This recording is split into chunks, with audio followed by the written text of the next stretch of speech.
the story's not what is the story I want to tell. It's what is the story that people would want to hear from me. And so we try to, my first goal is, what do I think people would be interested in? Like, what would they actually be interested in? And not what would they be interested in for me to sell more products? No, what would they actually be interested in? And so that's the big conversation when it comes to creative. It's finding out some of these topics that maybe are adjacent to, your sales initiatives and creating content about them.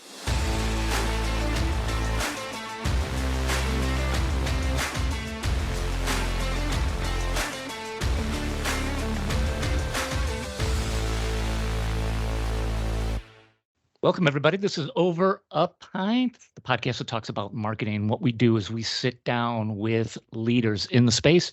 We talk about marketing tactics. We talk about things that are working. We talk about where the trends are going.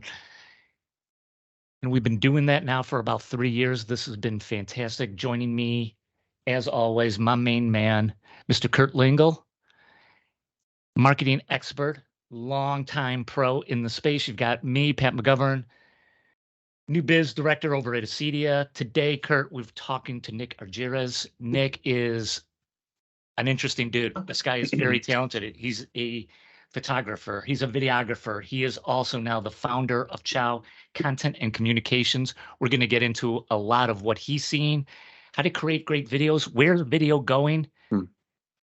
Nick, welcome to the pod. Thanks for having me. Good morning. Good afternoon. Nick, we got a little tradition here. It's called Over a Pint for a reason. We like to start this super tanker off, going in a direction by talking about what we've got in front of us, what we're drinking, what we're enjoying. The guest always starts first. Nick, what do you got? Yeah, this is, I've listened to other episodes. That's a high pressure question. But I'm from Wisconsin. And so I always just go with the classic, which is the Spotted Cow, New Glarus. So good. So good, my man. Out of a bottle. That's yeah. key. Yeah. Yep. Awesome. Yeah, because it is in the can now. I was at the liquor store recently. You could buy it in the can. So yeah. Spotted Cow is always good. Always good. Always a good choice. You got a lot of people trying to bootleg that stuff over state lines too, but that's a whole nother story. That's right. Yeah. Brother Kurt, what do you got? Yeah, Pat. I'm going north to Sheboygan. I've been there before. I love Three Sheeps. Great brewery. I love what they're doing, and I've had this one on before. This is the West Coast style IPA. They're Offshore. I just love that brewery. So plug them again. And I've got that. And I got some Stone Creek coffee going too. So I'm double fisting here today. Cheers to you, Nick. Cheers. I'm going to join you with the double fisting thing here going. I've got a Yankee USA IPA. This is from Wisconsin Brewing. It's a good one. Thanks to our Paul Verdu. Yeah, you're going back to the well on that one. Yeah, I know. We've got a lot of these. I enjoy He's a good guy, though. He was good. And then chasing that with a little sparkling water and grapefruit flavor. Nick, let's start here. Sure. Give us your story, your background, and how you got into. I know a little bit about your background. I don't want to blow it here. Give us your little bit of background, how you got into the space. All right, don't blow it. So I kind of have I feel like everybody's kind of has a different path, especially kind of in the production world. So mine's a little different too. This is kind of a second career for me. And so I kind of started in the culinary world, and normally I don't bring that up. But it is kind of how I got into this. So I, went to culinary school, cooked professionally for 10 years in fine dining. Wow. And it's pretty, it's unique. Wow. Wanted to get out in my mid to late 20s and started working at a bakery, Cedar Brew Coffee Roastery. I was their baker for both of their locations. And this was, 10 or 15 years ago, and social media was just kind of starting for the small business. Yeah. And I said to the owners, I'm like, hey, can I run your social media?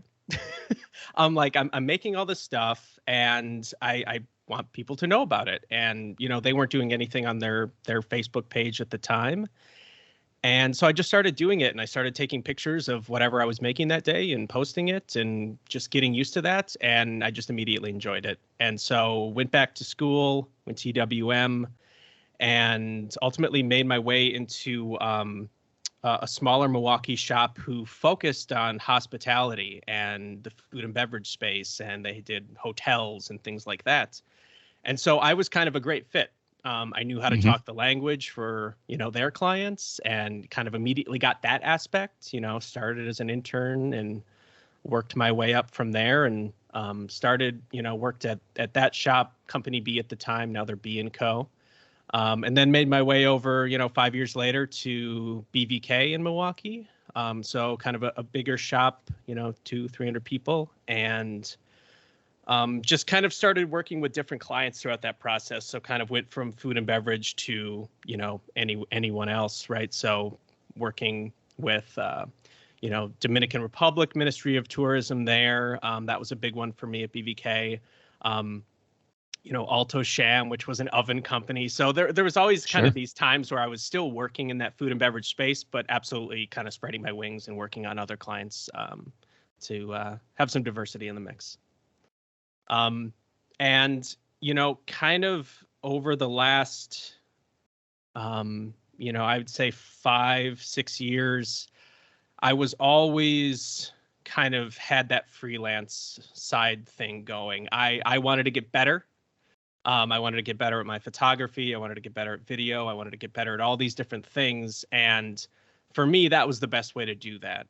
BVK is a larger agency, and, you don't have all of the autonomy that you want, with that. And so, that freelance business just kept kind of organically growing over the years. And it just kind of eventually turned into something that was, too big to have just on the side. And so that's kind of where Chow came from. So about 1.5 years ago, kind of went off on my own, so to speak. And yeah, it's been going well. Nick, I knew you were. That's the short version.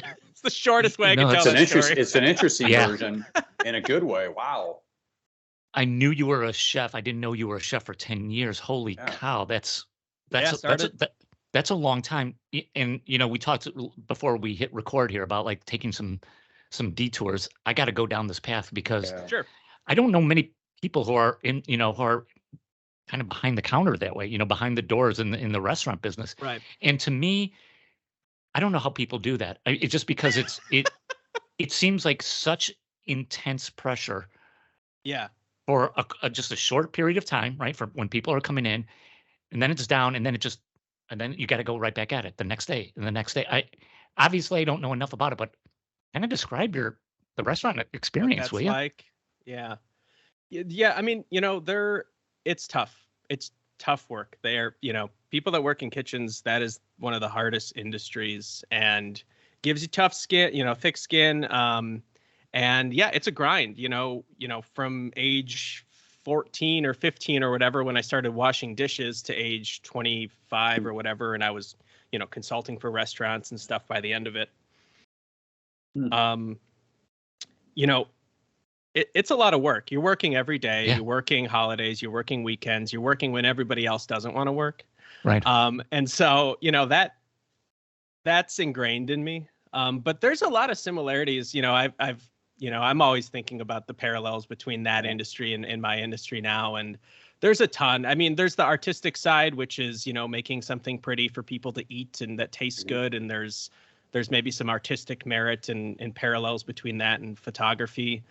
But, the industry is kind of, there's kind of the rock star, world too, where it's, people are, it's the creative director walking into a room and, selling an idea. And it's kind of that people are really interested in the chef world now. And I think that those things are, there's some connection there about how, maybe I'm not explaining that right, but there's a connection there. And, so a lot of those things are kind of still with me, the hard work ethic, the everyday being different. That's a huge kind of parallel between the marketing world and in the culinary world. Every day you walk in and you don't know what's going to happen. Yeah. You have no idea, how many reservations you're going to have or what problem is going to, pop up. And I mean, as our industries is pretty similar. You don't know what's going to happen on the other line of that phone call when a client calls or who knows what. A lot of curveballs can be coming, fastballs straight at that. If I could real quickly, obviously we want to get into Nick, we want to get into that your where your career is now and focus on this. But a big part of all of us, you, Pat, I mean, anyone that's in the industry, I mean, this as well as anyone, Nick. I mean, it's a big part of what we're doing is we try to break down personalities of brands, right? It's always about the brand. We try to figure out the DNA. And I equally have just as much fun trying to figure out the DNA of our guests that come on. All right. Because everyone's different. I've never had a chance to meet you, but in a very short amount of time, but just by being in that industry for 10 years and then make it a switch, to me, and please correct me if I'm wrong, but it's like, this is also, here's a risk taker. Here's someone that's not adverse to the unknown, to venturing out into the wild, wild west. And obviously you're changing careers. I mean, we're talking like, even though there's parallels, and then look at where you are now today as you're no longer a freelancer, you're an entrepreneur. So I'm just wondering, I mean, am I right? That's not everyone's capable of doing something like that. It's a big change. Yeah. Yeah. It's always kind of what's the next challenge a little bit. I like to learn. I'm a curious person, and I think that's kind of what's driven that, if I were to be introspective. But I don't know. It's always just been about what's the next challenge. It's never really necessarily been a thoughtful, sitting down of mapping out what my life is going to be. But yeah, it's worked out well, and I've just kind of always followed that thing of what am I most curious about, and let me chase that, and hopefully I can make some money. Cool. Nick, let me go here now, because you mentioned that you were at BVK, you were kind of doing you had the kind of a freelance thing going on. At some point, you decided to start Chow Content and Communication. But let's go back to that a minute and dive a little deeper into that. Was there a specific point where you realized, yeah, I want to do that? And what I'm getting to is, making that. Why did you decide to make that leap as opposed to just say, hey, listen, I want to stay at BVK, right, or an agency? You know what? And I'm going to have this other revenue stream as well that's called my freelance thing, right? I don't necessarily need to start Chow. What was the thing that just got you into that? Like, was there a specific moment, a thought process, something happened? Yeah. I never set out to want to start a company. To be totally honest, it was just kind of that. Like, I was pretty content with having clients on the side, being able to kind of own those relationships. I really enjoy that. Like, I love to be able to help my clients and kind of get that, feedback loop a little bit and have that, personal connection. So there was never a plan like, okay, year one, I'm going to do this. Year two, I'm going to open my own business. Year three, I want 10 employees. Like, it's always been organic, and it's always been dictated by kind of the opportunities that have come my way. So, I was super practical on it. I'm not risk adverse. I don't like risk, not a big fan. And, it just kind of became something where at some point it was like, okay, I have something here. This is maybe going to have to be the next natural step for me to go out on my own. And that's really what drove it. It was having, clients that weren't going away. You know what I mean? Like, they were clients that kept coming back. It was working, and it kind of, things were clicking. And I just kind of said to myself, this is something that's working, and I need to kind of, maybe take a little risk. And so, it's worked, but, the growth has always been due to referrals and, reputation, and it being a very small community in the marketing world. of people talking to people, and then just the work itself. The work is working. So all of those things kind of clicked, and it's going well. I want to touch on that again, going a little bit deeper, because Sure. What's Nick, I'm familiar with your work, right? When we kind of worked together at BDK, and I've spent some time on your site, which is absolutely beautiful. You've done a really nice job of presenting your work. Oh, thank you. But just doing good work isn't enough, right? Right. It's not enough. I mean, what you said is you really like interacting with the clients. You really like hearing the feedback you get. You like helping them with their business. And you always strike me in even talking to you right now, it's kind of just reaffirmed that you're a pretty organic guy. You're not bullshitting anybody. You're not trying to do anything besides try to do really nice work. What were somebody like? I guess I'm just looking for Nick. How did you go about just building? How did you go about building relationships with your clients? Like before you even started Chow, right? Yeah. Well, I'll tell you. So my first client, this was my first job at the hospitality agency, and we had a client kind of walk away, kind of a hot and cold relationship, whatever. And one day, when the timing is right, I don't think I was overstepping any bounds here, but when the timing was right, I approached them and said, I think I can help you. And it was like, one little restaurant, one location, I think I charged, absolutely nothing for my services. And I just said, kind of give me the opportunity. Let me help you. Let me show that I can help you.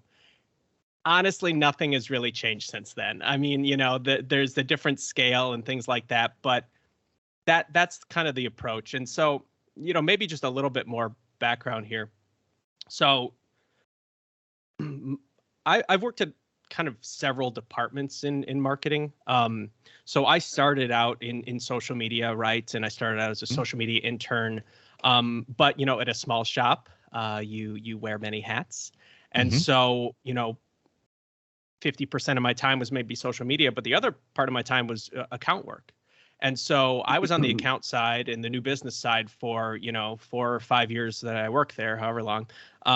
And that was huge in my career and my path and my understanding of the full picture of how an agency works. So I'm very grateful for that time. And when I left Company B and Co at the time, I went into full social media after that, right? And that included, content strategy, social media strategy, posting, advertising, the media side. So I've had the opportunity of working in the social realm, the media realm, the influencer marketing realm, the account realm, the new business realm. Short of PR and full on media. Yep. I also worked in the creative department too at BVK, kind of when I transitioned again to more of the photo video side. So I've had the pleasure of working in all those different departments. So that's a joy. I think that gave me the ability to have some clarity on what I wanted to do moving forward after that. And the idea behind Chow is kind of that clarity, which is I wanted to do something that was more focused. And what Chow really is kind of this culmination of my career, which is half social media and half content creation. And so what we do is kind of that closed loop, full service social media kind of marketing for clients, which is, we create the strategy, we execute on the content, and then we actually execute on the social media, getting it out there as well, the advertising, the media, all of that. And every step along the way. So that's what Chow does. We're kind of an integrated service in the social media world where we shoot content, we are full service production, but we also execute on that content and actually put it in front of the right person. And so, it is quite focused. We are specialized in that sense. I don't do email marketing. I don't do websites. And Sure. so there's content's a broad term these days, but we are specialized and we focus on clients that really have a story to tell, and we help them tell that story on social. Nick, it's one thing that Pat will always say, and I'll hear him say this over and over and over. Pat, I mean this is a compliment to you, but Pat always, he's like, what's in the sauce, or what's the secret? What's the secret recipe in your sauce? Pat always says that. So I'm listening to you talk through your background, and it's interesting. I think what you were doing from when you were at the company B or the smaller agency, when you said. Mm-hmm. You said, guys, I was touching so many things. I was doing sales. I was doing this. I mean, you are spot on. And what I'm hearing is a theme that comes up a lot in our podcast with folks that are really good at what they do.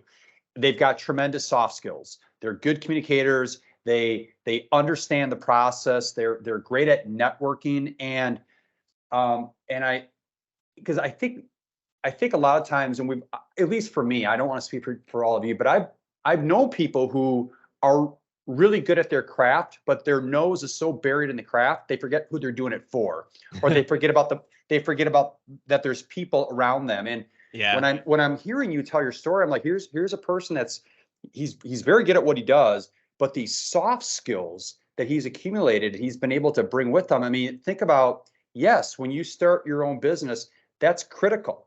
As you go out, even and try to land new clients, even if a lot of them are referrals, it's critical for when you're trying to, I don't want to say sell, but you're sharing your ideal. At some point, better showmanship is going to be able to get that idea across. So I like to say this, I would love to kind of figure out our guests, because everyone has a different story. I think yours is very interesting, Nick, and you said things have happened organically. But it seems like they've been happening at just the right time and in the right way, because you've been able just to bring some really good baggage with you. And I say good because you're just good baggage, right? I like that. Yeah. Right? Yeah, good baggage, because these are skills that you're taking from platform to platform. Yeah. Does that make sense? Or yeah, no, absolutely. I mean,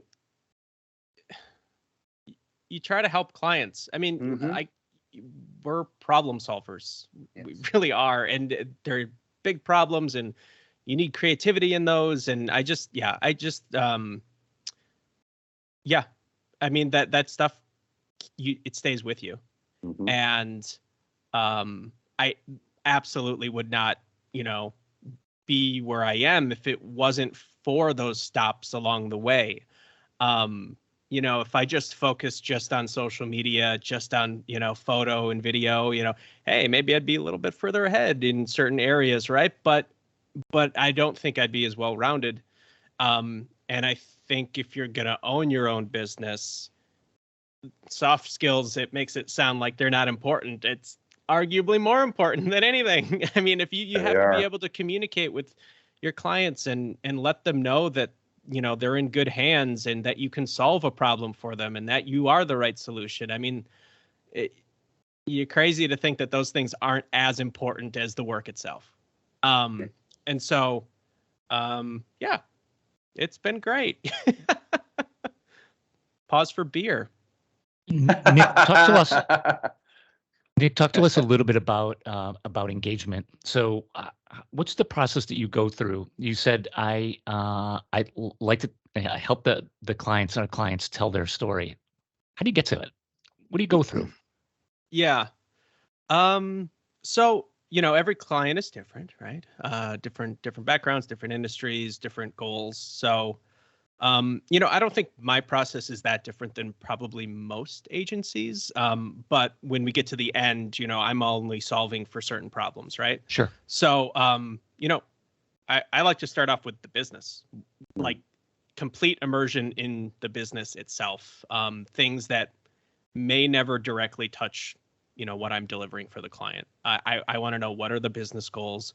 What are the objectives, and why? Are these the right goals? Are these goals that I can solve for them? Am I a good fit?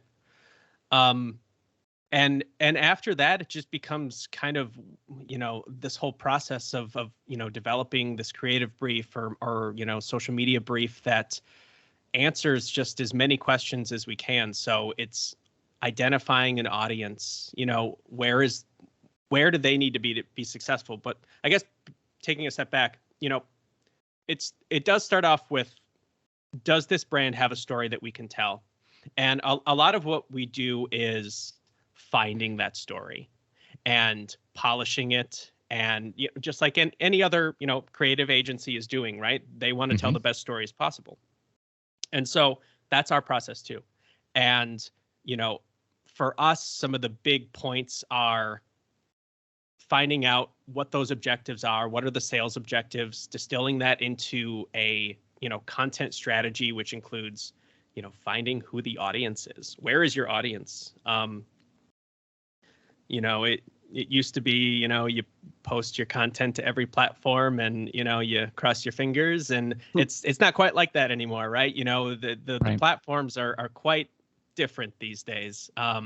Your TikTok audience isn't your, necessarily your Instagram audience. And so finding the audience, doing research on the industry, a deep dive into what people are talking about in that industry. And then it's just what are their goals too in terms of social? Do they want to build a community on social, or is it more of a sales window opportunity and it becomes social media advertising spend? So understanding what their goals are, what they're trying to accomplish in the social space is really critical. And then we get into creative, and it's a whole nother beast, right? Where it's like, okay, we have all of these blocking and tackling of, here are goals, here are the metrics we want to hit, here's the audience we need to be in front of, here's what they are interested in. We learn as much as we can, and then it turns into, okay, here are the ideas, and let's talk about them. And there's so many pieces to this now, and it's changing so quickly that I feel like I'm being a little vague right now, so feel free to ask any specific questions. But when it comes to creative, there is what is the best story we can tell, but what's kind of changed is how you tell that story. There's a big shift in the visual format. A massive shift in the past, 2 years or so, since, basically TikTok changed everything. And, so we have a big conversation too about visually, what does this need to do?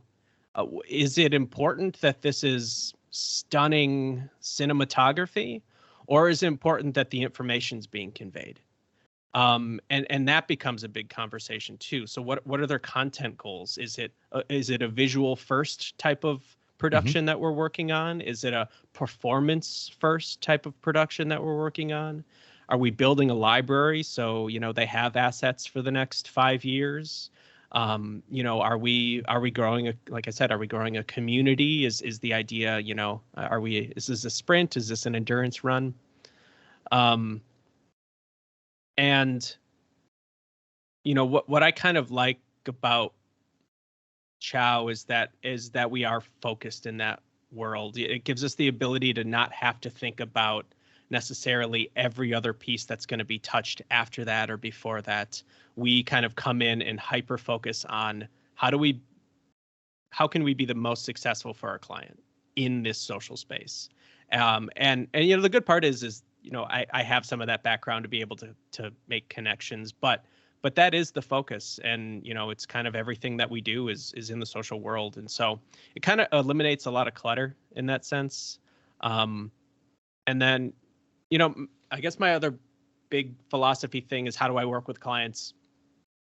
A big part of that is, how are we measuring success? And so that's different for everybody. Some clients are, so big that the only thing to measure is the metrics sometimes.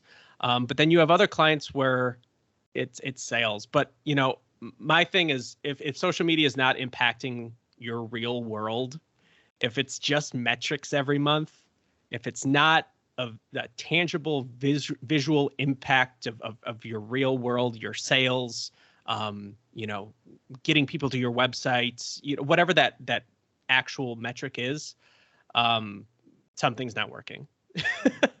and so that's kind of my bar for success. Have sales increased? Has website traffic increased? Has bookings increased? Has your email marketing list increased? Whatever that is, like it needs to have that impact. It can't just be metrics for metrics' sake. I think that's death. Nick, a couple things that you said that I want to pull out of here that I thought were interesting. One is, measurability. It's like more than ever. It's like our industry, we're gone are the days where we just dream up ideas and we can do it for 6 months. I just had this conversation with someone. We were talking about measurability, and it's interesting because it's like the time to talk about metrics and how we're going to measure is up front, because that's going to dictate what you're going to do. It's like, let's not have this conversation. The other thing I want to pick your brain a little bit more on is finding the story, pulling the story out of people, because it's that how versus the what. There's often times where you might meet with a client or a brand, and obviously it's got to be authentic, but the way they might look at themselves in the mirror completely different from how you are. And of course, your job is to make sure that it is honest and authentic, but you being good at the craft that you are, it's like there's more here than maybe you're thinking, clients. It's like you might see yourself, but let's dig deeper because the story is yet to be determined. Can you talk a little bit more about, because I'm sure when you're working with clients, some really get there, you can get them to the goal end line quicker, and others are probably like, hey, let's dig deeper. We've got some good stuff that we got to unearth here. Let's talk about this, because you're short selling yourself. Talk about that maybe a little bit. It's pulling the thread a little bit with clients and getting to a good story, and good is really subjective, right? My job is to understand not what Nick thinks is a good story. My job is to understand what the zeitgeist is going to think is a good story. Like, it has to work, and I have to leverage my experience to know if we got a good shot.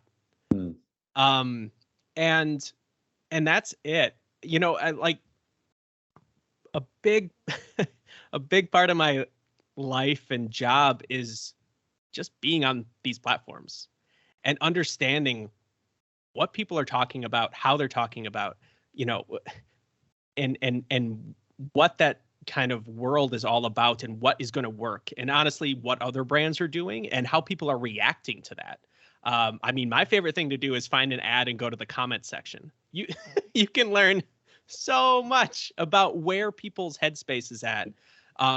Very true. By doing that, and that, I think, is, if you really chipped away at it, maybe the core of the value that we bring to clients is knowing,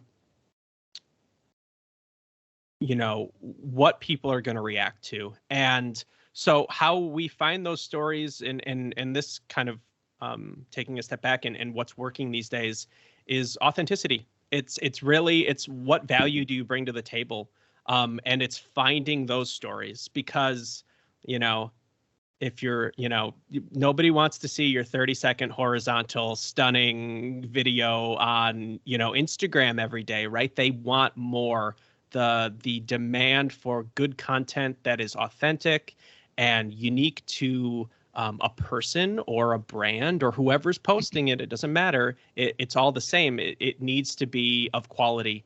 And that is a story, right? And so the story's not what is the story I want to tell. It's what is the story that people would want to hear from me.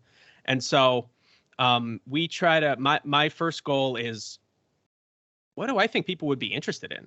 Like, what would they actually be interested in? And not what would they be interested in for me to sell more products? No, what would they actually be interested in? And so that's the big conversation when it comes to creative. It's finding out some of these topics that maybe are adjacent to, your sales initiatives and creating content about them. I'll just share an example. I work with a client, Tree Ripe Fruit Company, and they're a Midwest-based company, and they're extremely unique. But they kind of bring fresh fruit to people that has been, literally picked like within 48 hours. And it's this insane logistics endeavor that gets fruit off the tree and into people's hands in like 2 days. It's wild, sometimes a day. And so, this client, they've been in business for 30 years. I've been working with them for the past 5 years, and they know more about fruit than anybody I've ever met. Now, I used to be a chef, and you would think, oh, Nick, you know a lot about food, right? And maybe I do. I've learned so much from them in the past 5 years about how food is grown, how it's brought to grocery stores, and they have this wealth of knowledge that is so interesting. And so their content isn't about oh, this is the best tasting peach, right? Well, we know it is, right? That's a given, maybe, right? You're saying it, great. But that's not what people want to hear every day. And that's not what you should be posting every day. So what I try to do for them is to bring out the story about why and what makes their fruit unique, and just fruit in general. Start educating your customers on how fruit is grown. Own that. And so it's not this direct sales hard pitch, to your audience. They don't want to hear that crap. They want to hear about, the interesting things. They want the behind the scenes. If you open up TikTok, you're gonna see an iPhone video about, some carpenter making a table, and it's gonna be 6 minutes long, and you're gonna learn something from that. And anyway, that's where people kind of want to be. You have to be able to pony up on what you actually know about your industry and commit to it. And that is what's working right now.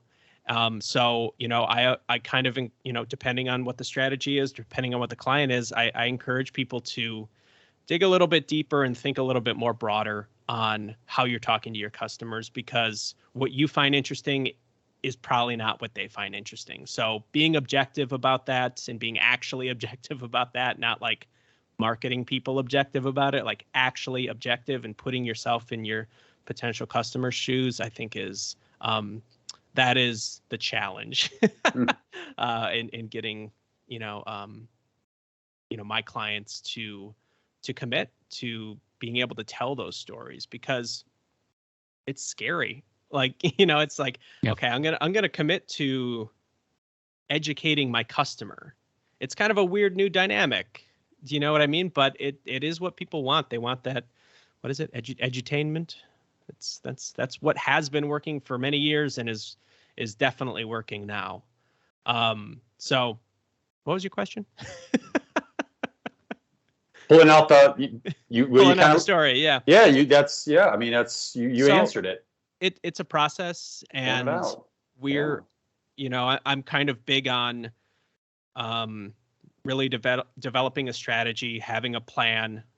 How are we creating the content? Like developing these systems to be able to execute quickly, to be able to tap into trends that pop up, and kind of having a base for really thinking through all of these different topics that could come up for the business, and having a good baseline for how we can move quickly to execute on some of those stories.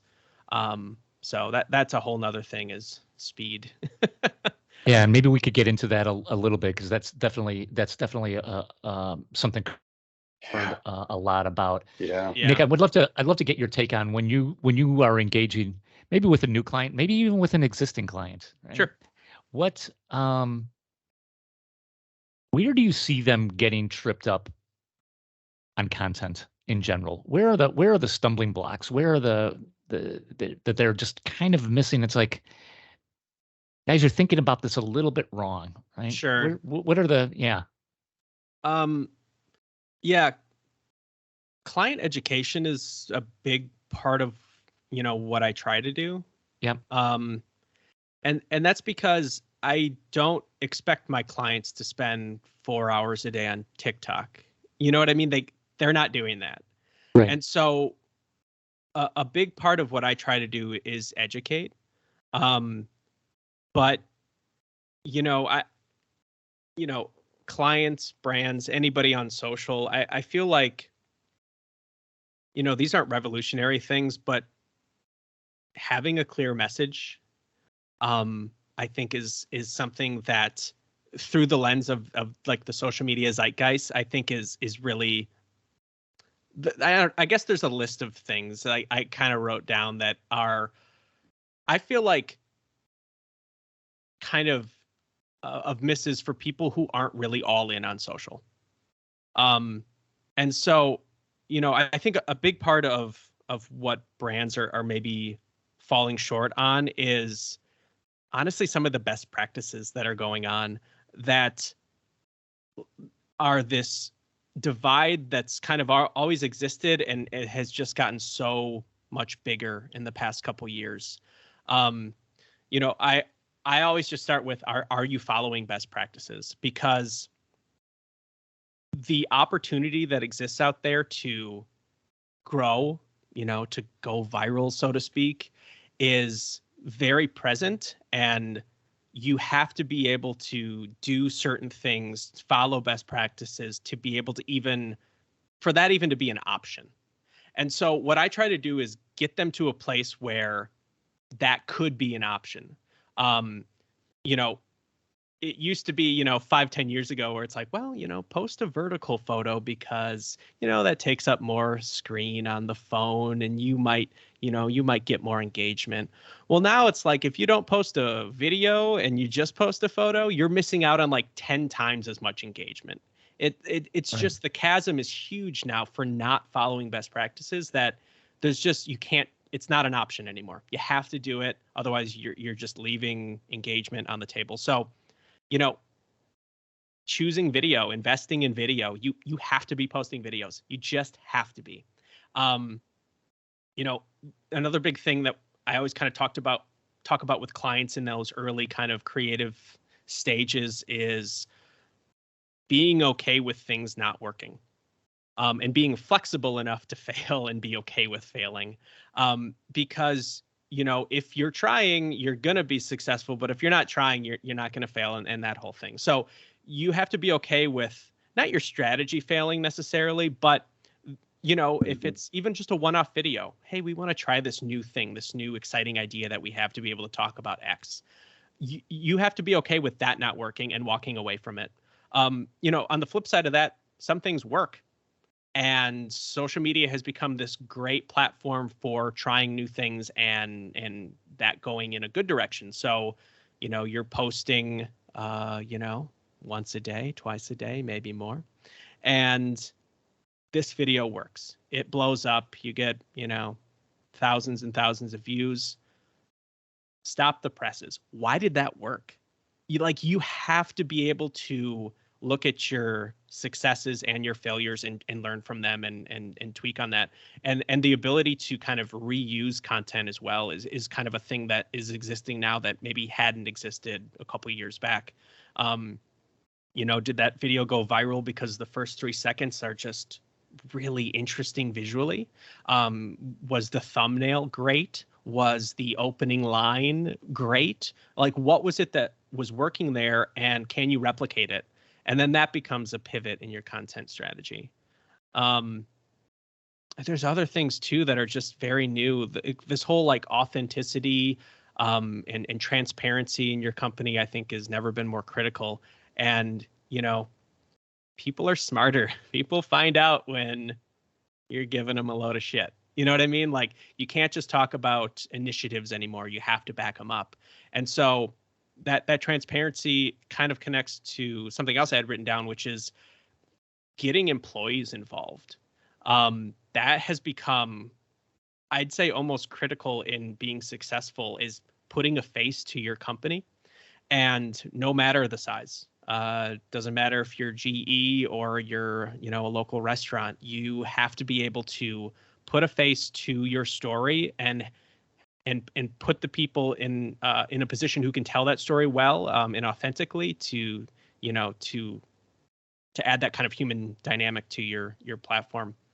And so there there's not like one thing that, clients are ever getting wrong, but it's just kind of, the list of to-dos, the list of best practices, the conversations, it's only getting longer. And, that kind of gets into getting clients to be focused too on a topic or on a platform. Do you need to be everywhere? Probably not. Where's your audience and where can you go and win and find that audience and grow it into a community? Can I ask you, I want to ask you a question. Nick, you were talking a little bit about, it's like not afraid to fail. And also like if something's working, why is it working? And let's stop, as you say, stop the presses and feed the hell out of it. It's interesting. And I want to get both of your takes because I think that's how our industry has changed. Like gone are the days, remember like we'd put together a plan, let's put together an annual plan. And then when 12 months later, we'll see how we did. And then it became like, well, we'll put together a plan and then we'll check in quarterly, right? Quarterly, sure. That seems pretty good. But when we're talking about certain types of channels, technologies, platforms, we're talking about like ongoing temperature checks, ongoing check-ins. It's great to have a plan, but it's like, is that, it's like, I'm seeing that a lot too. And Nick, clearly it's like the way you described it, I was just thinking in my head, like, amen. He's exactly, that's exactly what's going on in the industry, especially in digital and social. It's like, you have to be checking in like all the time because I'm glad you have that plan. Pat yourself on the back. Great. Feel good about yourself. But you know what? That thing might implode and you might be going in a different direction in a matter of weeks to a point you never thought you were. So it's tough. It's really tough to be able to convey that to clients, because you can just pretty quickly sound like you don't know what you're talking about, and it's very hard to kind of tell a client, well, yeah, that didn't work. Let's never do that again, without them thinking, well, why did you do it in the first place? But they're thinking about annual plans, over the last, I guess 2 years again, things have changed so much. And a lot of that comes down to these algorithms and what they favor. As an anecdote, I've had annual plans where you start off saying, okay, here are our metrics. Here's what we're going to do this year. And by the end of that year, it was like, oh, well, this isn't even relevant anymore. We were looking at these metrics and, actually those aren't important anymore because, TikTok says they're not, or Facebook says they're not. Yeah. So that whole conversation is something where you just got to over communicate with your clients and just let them know that you're kind of on this journey together a little bit. But, having said that, you never want to go too far down a path, that is going to affect, the business itself, right? Like you never want to put all your budget in, one basket. But it's a big part of it. And, you kind of have to have a strategy that is broad and flexible. And it's funny, like, 5-10 years ago, it was impressions, right? That was like the number one. It's like, well, that's what we can report on, right? And then, 5 years ago, it was like, well, look at all these different engagement, metrics that we can, look at. And now it's like, we're kind of back to impressions again. How many people can we reach with these videos? And, if we're making our content in the right way and telling the right stories, then we have to trust that, our message is going to resonate. That's another big thing is having confidence in your message, regardless of the metrics, because now you can find a new way to tell that story, but having a clear, concise message for your brand and what you want to be known for is critical, and you have to be able to be very confident in it. And that shouldn't change, but how you tell it, the platform that you use, the technology that you use, that is all going to change every day, you know? And so that's the part you need to be flexible on, not necessarily your message. Because, you know, that is your business. You have to be authentic. You can't be apologetic. You can't be fake. You have to be able to be true to your message and just be really open and honest with people. That's what people want now. Nick, as we close this out, one question left I want to ask you, and that is, you're not just